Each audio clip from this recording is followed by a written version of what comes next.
Heute möchte ich euch noch ein kleines Karpfen-Spezial präsentieren. Ich hatte schon mal in einer Folge davon erzählt, dass in der Gründonnerstagsmesse abends, nämlich zu Beginn, die Schellen gebraucht werden. Zum Gloria wird nochmal alles aufgefahren, die Orgel dröhnt, manchmal singt ein Chor noch mit, Weihrauch kommt nochmal und die Messiner schellen dann zum Gloria. Das klingt dann in etwa so.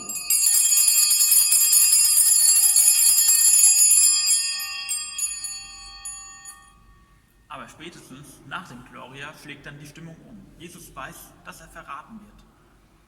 Und die Messiner klappern zum Hochgebet anstelle der Schellen. Das klingt dann in etwa so. Eigentlich schon ziemlich bedrückend und es tut auch richtige Schläge, die man am Körper spürt. Und auch in der Karfreitagsliturgie wird nur noch geklappert. Das Kreuz wird reingetragen und enthüllt und dazu wird immer geklappert. Ziemlich eindrücklich. Wenn dann noch die Orgel dazu schweigt und die Glocken nicht läuten, ist das schon eine ziemlich traurige Stimmung. Ich wünsche euch alles Gute, bleibt gesund und bis bald.